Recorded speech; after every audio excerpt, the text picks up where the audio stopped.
Welcome everyone to Coin New Yen Review channel.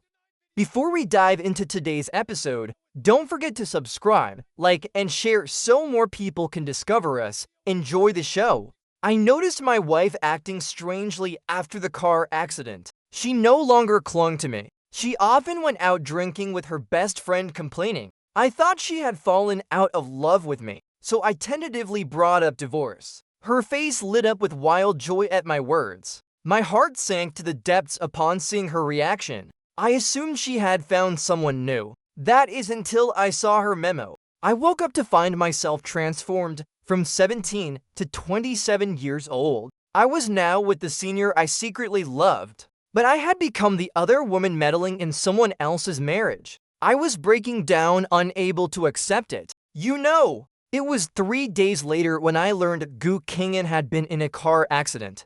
I rushed back from out of town. My heart was gripped with both urgency and anger. I was furious she had kept such a major incident from me. She hadn't even told me. I pushed open the hospital room door. Gu Kingen lay on the bed, her face pale as she slept. Thankfully, her condition wasn't too serious. She hadn't lost any limbs. I sat quietly on a chair beside her, watching her. At last, she opened her eyes. I was about to speak. I clearly saw her pause in surprise. Then her expression turned unnatural. I didn't think much of this subtle change. I kissed her forehead as I always did. I asked if she felt uncomfortable anywhere now that she was awake. Gu Kingen's ears turned bright red in an instant. She softly called me brother. I raised an eyebrow. Since we got married, Gu Kingen hadn't called me brother in a long time. I was 3 years older than her, so she used to call me brother all the time.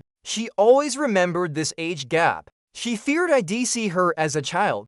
She was desperate to prove how alluring she was in my eyes, how mature she could be, and hearing her call me brother, I instinctively thought she was being coy, afraid I'd scold her for hiding the accident. I flicked her forehead. I warned Gu Kingen there couldn't be a next time. Did she know how worried I'd been about her? Joy sparkled in Gu Kingen's eyes as she said, brother, I'm really fine. She added that I'd become so handsome. I snorted, telling her not to flirt. I said I wasn't really that handsome. At 30, I was still this good looking. Gu Kingen grew more embarrassed as she spoke. She became shy. I reached out with my right hand to touch her forehead. I asked if the accident had addled her brain.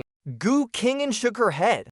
She whispered that she hadn't. She said she was perfectly fine now. Oh right, she asked what our situation was now. As soon as she spoke, Gu Kingen noticed the wedding ring on my finger. Her expression was as if the sky had collapsed. She asked why I kissed her if I was married. I frowned slightly. I asked why I couldn't kiss her just because we were married. I reminded her who it was that insisted I kiss her forehead every day. Gu Kingen always played such elaborate games. Even role-playing wasn't new to us. I didn't think much of it at the time. Gu Kingen's entire body stiffened. Her cheeks flushed bright red. I hadn't seen such an innocent Gu Kingen in a long time. I found it quite refreshing. I teased her for being speechless. I grabbed her collar and bit her lip firmly. Gu Kingen's face grew even redder. She didn't know where to put her hands or feet. Her eyes darted nervously. I thought she was overdoing the innocent act. That's when I realized Gu Kingen's brain might truly have been damaged. I rushed out to call a doctor. Gu Kingen grabbed me, calling out brother. She insisted she was fine, really fine. She said her brain wasn't damaged, nor had she lost her memory. Gu Kingen's grip was surprisingly strong. She nearly pulled me onto the hospital bed. I looked at her suspiciously. She shook her head frantically, insisting she was fine. Her peach blossom eyes claimed she was perfectly healthy. I instinctively glanced at her hands. I saw her clenching her fists tightly. I didn't trust this little liar, so I had a doctor check on Gu Kingen. The doctor said it was just a concussion. It wasn't serious, though after effects couldn't be ruled out. She needed to stay for observation. Hearing she was fine, I relaxed for the moment. I made Gu Kingen stay in the hospital for 3 extra days before I allowed her to be discharged. But deep down, something still felt off. Gu Kingen had been too well-behaved lately. Even her usual mischief had decreased significantly. When I changed clothes in front of her, she'd blush and look away, unlike before when she'd sneak up on me, or even caress my chiseled abs. We reached our doorstep. I opened the door. Gu Qing'an hesitated at the entrance. I turned back and asked why she wasn't coming in. She stammered that it might not be appropriate. I narrowed my eyes at her. I asked if she'd done something guilty. I wondered if she meant there was no one else at home.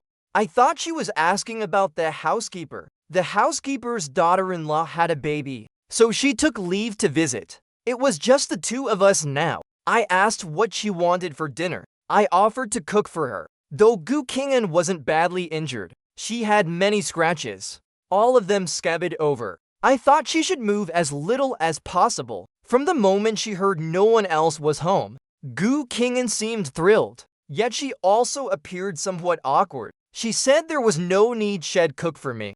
She claimed she could make lots of dishes. To be honest, Gu Qing'an wasn't particularly gifted at cooking. Her food was edible but quite average. I used to praise her deliberately. Otherwise, we wouldn't have hired a housekeeper to cook. Seeing her enthusiasm, I didn't stop her from heading to the kitchen. Soon Gu Qing'an prepared 3 dishes and a soup. They looked colorful but lacked aroma and flavor. I took a bite. The taste was even worse than what she made last week. She asked how it was calling me brother. I smiled and said it was good. Gu Qing'an eagerly ate her own cooking. I glanced at her suspiciously. Sure enough, she didn't find her own food bad. Luckily, I wasn't picky. I struggled to finish the meal. Then I heard Gu Qing'an say she'd sleep out tonight. She had a bed but chose to sleep elsewhere. I asked what kind of nonsense she was thinking. She said it wasn't quite right, and that she was still injured.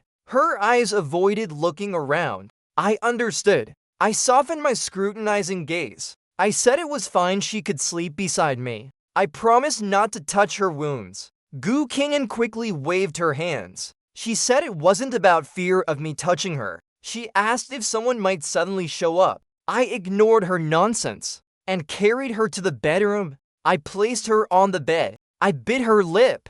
My fingers teased her hair, saying Qing'an. I asked why she was pretending to be so innocent. Didn't she used to love it when no one was home, doing things on this very bed? I was just teasing her on purpose. But Gu Qing'an suddenly shouted, "I'm sorry." She said she didn't know she was such a jerk. Her outburst startled me. I gently lifted her chin, asking what was wrong. Why was she suddenly so serious? Gu Qing'an hurriedly pushed me away.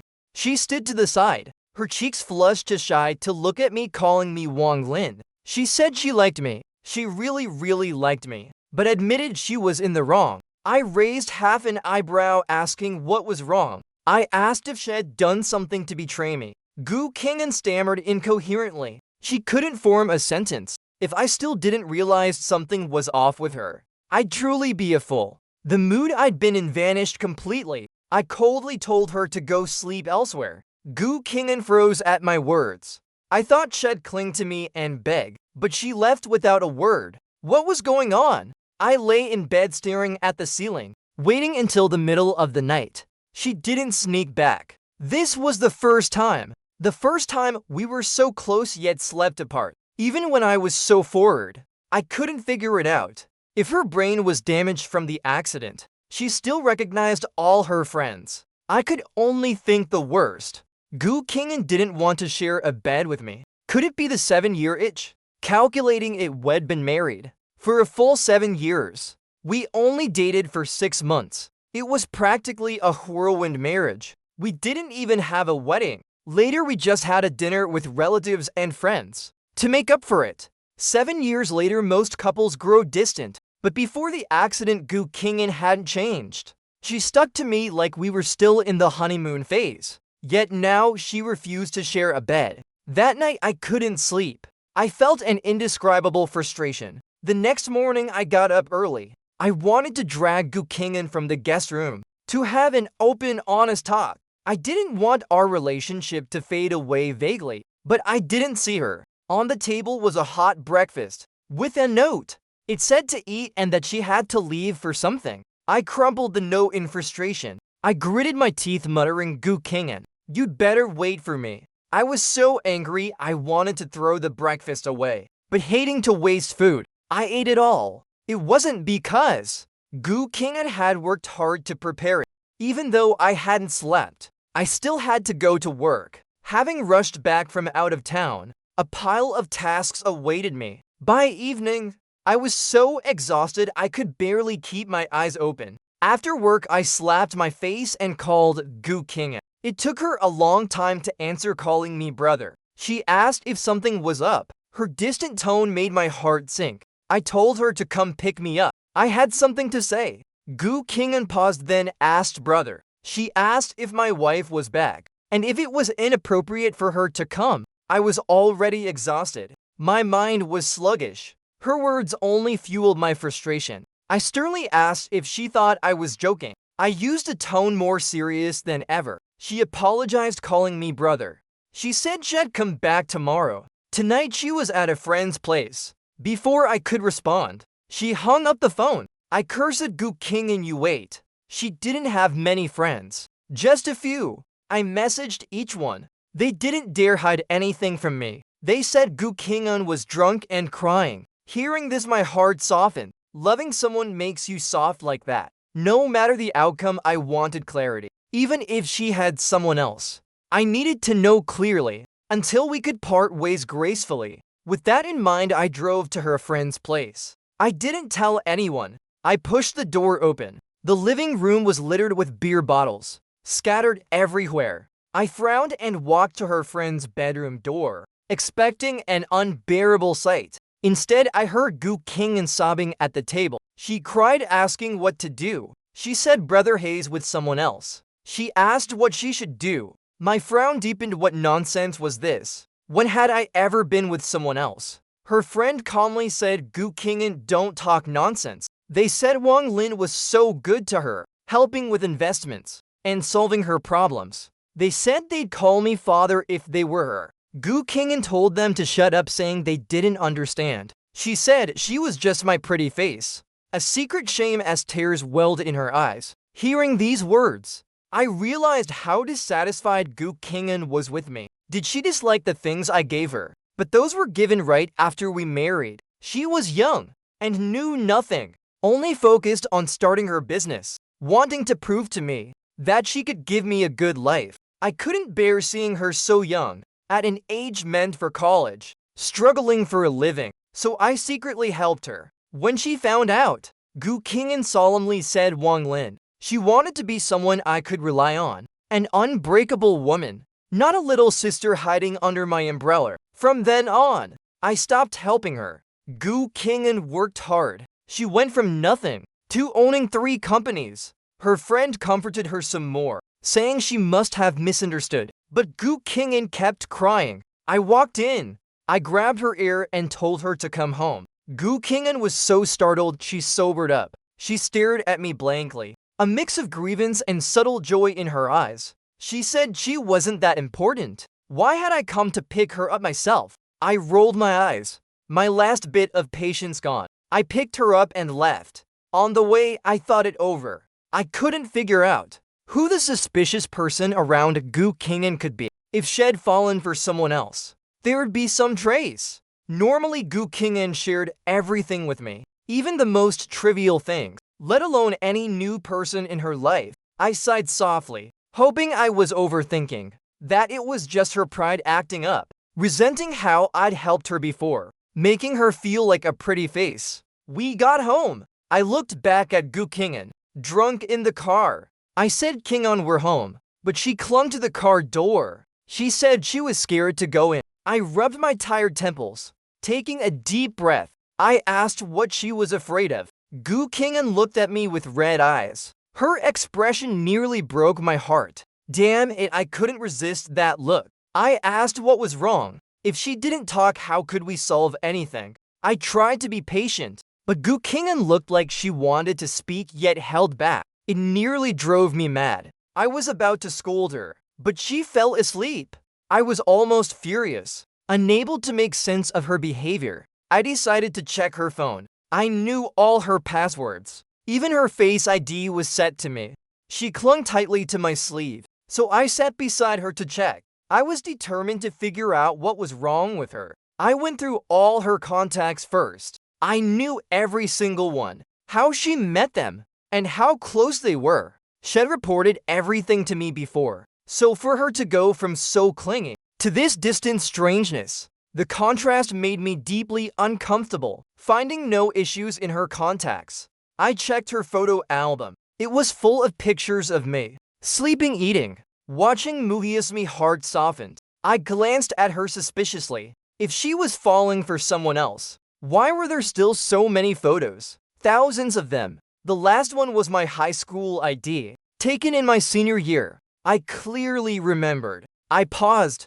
Did Gu Qing'an know me back then? I pushed down the complex emotions and checked elsewhere. In her memo, I found a recent entry. She wrote, "What do I do? What do I do?" She said she woke up to find herself 27 instead of 17 and was now with her white moonlight senior. But she was the other woman in someone's marriage. I froze at that moment, my mind filled with question marks. I turned to look at Gu Qing'an sleeping oblivious. My heart found it absurd yet pitiful. The person I'd been with these days. Was it really the 17-year-old Gu Qing'an? I recalled her blushing every time, and her hesitant longing looks. If that was true, it was almost amusing. I gently patted her face, asking if she wasn't going home to sleep. Gu Qing'an frowned and woke. I smiled and carried her inside. I took a day off, sleeping until the afternoon before waking. Sounds of movement came from the living room. I got up and walked over. Gu Qing'an was carefully arranging plates. She paid attention to every angle, striving to make the meal perfect. I coughed, calling her name. She quickly pulled out a chair, saying, "Brother, sit." She said I hadn't eaten. I must be starving. I looked at Gu Qing'an, nervous and swallowing hard. I laughed inside. This wasn't her being distant, but shy and nervous. I just sat down and barely taken to bites. When she said brother, if decided, she was willing to stay by my side. I smirked, even as an unnamed Mistress Gu Qing'an paused, then nodded without hesitation. Even as an unnamed Mistress, she said when he returned, she'd leave immediately. She assured me she wouldn't cause trouble. She said it was all her fault. My amusement faded. I asked why she thought it was her fault. She said if she didn't like me, how could she have tempted me to cheat? Gu Qing'an's expression was deadly serious. She said it must be because that person treated me poorly. That's why I chose to be with her. I said my wife treated me well. Gu Qing'an's face cracked. She said she'd treat me better. I couldn't hold back and burst out laughing. Gu Qing'an looked lost. She clenched her fists, nervously calling me brother. She said she meant every word. She wanted to be with me, even as a mistress. I blinked. I told her to prove she was better. Being with a younger Gu Qing'an had its inconveniences. I came out of the shower in just a towel, and she'd shyly dress me or cover me with a blanket, not daring to look at my ABS. When I kissed her, her face flushed red enough to steam. Her innocence had its charm. When the housekeeper suddenly returned, Gu Qing'an dove into the closet. I saw it and smiled without saying a word. I didn't tell her. It wasn't my so-called wife who came. I gave the housekeeper a few more days off. After she left, I stood by the closet and knocked gently. Gu Qing'an took a deep breath, but didn't dare open the door. I said Qing'an had left. I told her she could come out now. Gu Qing'an hesitated for a moment. She slowly emerged from the closet. Beads of sweat dotted her forehead. I reached out to wipe them away for her. Gu Qing'an nervously grabbed my hand. She said had only come once in all these days. I wondered if he was really treating me poorly. I smiled and said no, he was great. I assured her he was very good to me. But Gu Qing'an thought I was forcing myself to be cheerful. She told me not to worry if he bullied me. She'd risk everything to protect me. I paused, warmth surging in my heart. I suddenly felt guilty for deceiving her. But wasn't a wife meant to be teased? I said she was so good to me. I asked why she wouldn't show me her big buns.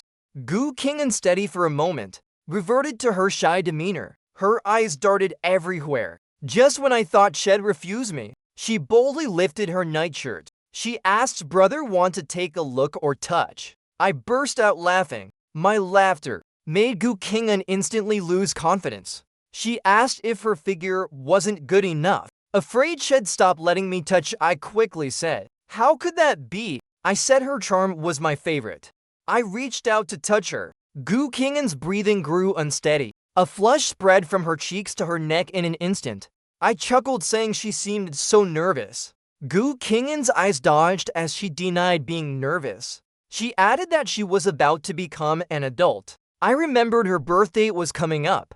It was next month. I asked what she planned to do with me after turning adult. Gu Qing'an nervously swallowed. She said she could satisfy me once she was an adult. The amusement in my eyes deepened. I said she could satisfy me now. Her body was already mature. Did it matter if her mind wasn't quite there? Gu Qing'an stammered even more. She mumbled for a while without saying a word. I patiently waited for her to speak. Then I heard her say if I really wanted her. It was okay. I pinched my palm, barely containing my laughter. I pulled her into my arms.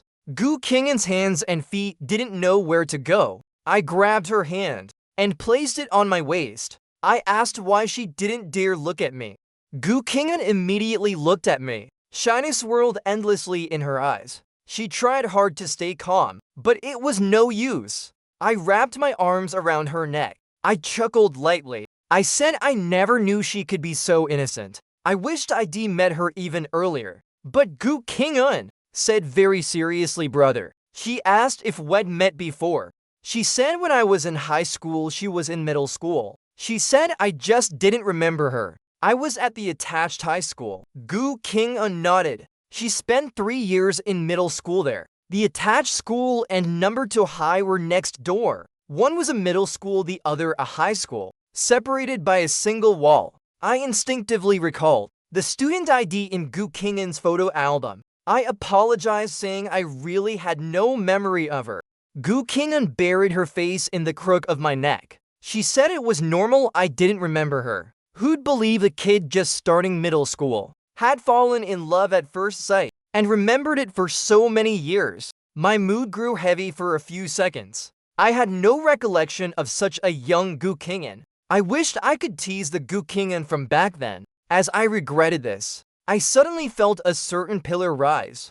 Gu Qing'an's face turned beet red, even redder than before. She wanted to push me away but didn't dare. Since waking up, she'd been mentally preparing herself. Being a mistress was better than losing me. I offered to help her. I watched her head to the bathroom, lingering for half an hour. I laughed out loud. Something fell in the bathroom.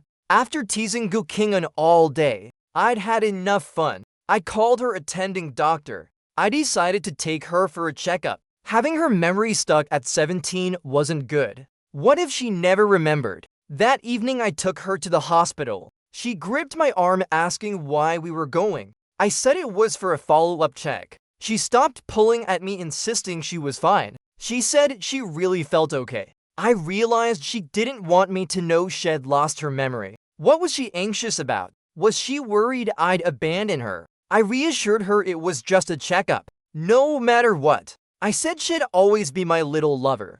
Gu Qing'an relaxed a bit, but she was still nervous. She no longer resisted seeing the doctor. Gu Qing'an had a brain CT. The doctor pulled me aside. With a serious expression, he said there was a blood clot pressing on her nerves. That's why her memory was incomplete. I asked if there was a way to recover. He said only conservative treatment was possible. Once the clot cleared, she might recover. When we left the hospital, the doctor said she was fine. Now memory loss had appeared. The doctor mentioned conservative treatment again. Irritation welled up in me. I urged them to find a solution. Money wasn't an issue. The doctor saw my anxiety. He reassured me the brain was complex. Sometimes issues couldn't be detected, but he said the clot would eventually be absorbed. I could only console myself with that. I took the test results to find a Gu Qing'an. She was squatting in the garden playing with ants. I rarely saw her so childlike. I didn't want to disturb her. I stood behind her watching for a long time. She finally noticed me, calling out, "Brother." Seeing the test results, she asked if she was okay. I shook my head, saying she was fine, but I told her she needed to rest well. Gu Qing'an didn't think she needed rest, But since I told her to, she complied. I took her to a roadside barbecue stall. The food was authentic. She asked if I'd bring him here to eat. It took me a few seconds to realize she meant my supposed wife. I said he was busy with work. He had no time to bring me. Gu Qing'an, reading my face, said that was outrageous. How could he be like that? Work shouldn't keep him from his husband. Her voice was almost sweet. She kept saying, that kind of woman wasn't good. I should just let her go. After saying this, she quickly covered her mouth. She said that wasn't what she meant. She just thought he wasn't good enough. I deserved a better woman. I laughed. I asked what she thought a better woman was. Gu Qing'an coughed, saying someone good to me, someone loyal to me, who'd always be there, love, respect, and care for me, who'd be my support, not just take from me. My gaze softened and I said fine. I'd divorce him. Gu Qing'an's eyes sparkled with wild joy. She tried hard to suppress it, but told me to be careful. I asked what I should be careful of. She said to watch out in case he refused to divorce. In her mind, anyone married to me wouldn't want to let go. Watching her growing excitement, I couldn't help but laugh. If she knew she was the one married to me, yet urging me to divorce, I wondered what expression she'd have. On the way back, Gu Qing'an kept asking brother. She asked if he'd come back tomorrow. I shook my head, saying probably not. If he didn't, how could I bring up divorce? She seemed anxious for me, saying it was fine. I could just call and tell him. She frowned, saying he was so irresponsible. I held back a laugh, looking at her fondly. Once she regained her memory, this version of Gu Qing'an would be gone. After a shower, I was still thinking how to get her to bed. But when I came out, she was already in pajamas, sitting on the bed, staring shyly at the floor. I pretended not to understand, asking what she was doing. She said she wanted to sleep with me. I smiled, patting her head, saying sure. I wasn't wearing a shirt. A few days ago she'd have covered me up. Not anymore. She just didn't dare look at my ABS. She obediently slipped under the covers. Seeing her lie so stiffly, I nearly laughed. But to avoid her getting mad, I held it in and lay beside her. As soon as I turned off the light, she said to wait for her. She was almost an adult. I said I'd wait, just chatting under the covers. It had been a long time since we'd done this. Before, our chats always led to something blushworthy. She turned to face me, saying brother. She asked if I believed her. She said she'd always be good to me. I looked at her and said I believed her. Gu Qing'an had always been good to me. She boldly reached out to wrap her arms around my waist. I smiled without saying a word. After idling with her all day, I went back to work the next day. I had to sign a contract with a client I never expected. The client would be my ex-girlfriend Su Qingsu. Su Qingsu and I dated in high school. We broke up in college. The breakup was messy. Her mother dumped milk tea on my head, accusing me of mooching off her daughter, using her money. Those words were laughable. Su Qingsu was dirt poor back then. Her living expenses were just 1,000 yuan, barely enough for food. Forget me using her money. Her clothes, shoes, even her underwear were bought by me. Even the milk tea her mother dumped on me was paid for by me. Su Qingsu was mortified, nearly breaking down. She kept explaining to her mother and told me not to take it personally. I stayed silent for a while, then said we should break up. I said I was naive before, not realizing mismatched backgrounds caused conflicts. I said the milk tea was on me. She didn't need to pay. Su Qingshu's face went pale. She almost hated her mother. I didn't know how they resolved it, but we broke up. She kept begging for forgiveness, apologizing to me, but it was no use. I did like her, but the humiliation was real. I didn't want to be entangled with that family. I had no energy for such drama. Wang Ming, I heard you got married. I nodded. It's been 7 years. The Su Qingsu before me exuded the aura of a successful, mature woman. She stared at my ring, a flicker of unwillingness in her eyes, saying she was rich now. I congratulated her and said I hoped our deal went well. I picked up the signed contract, stood and shook her hand. She gave me a strange look, smiling as she shook my hand. It was the only way to keep things civil. After a busy period, I remembered Gu Kingan's birthday was approaching. I left work early to pick up the gift I'd prepared and went home. The house was brightly lit. Rose petals covered the floor. I raised an eyebrow, carefully stepping inside. Gu Kingan was arranging the food. The table was adorned with candles. I leaned against the wall, listening with interest as she muttered, wondering how to propose to me. Hearing this, my heart raced faster. We'd been together so long. I coughed. Gu Kingan spun around. She flashed a big smile. I thought she'd say something sweet, but instead she asked if I divorced Su Chingsu. She said she didn't snoop.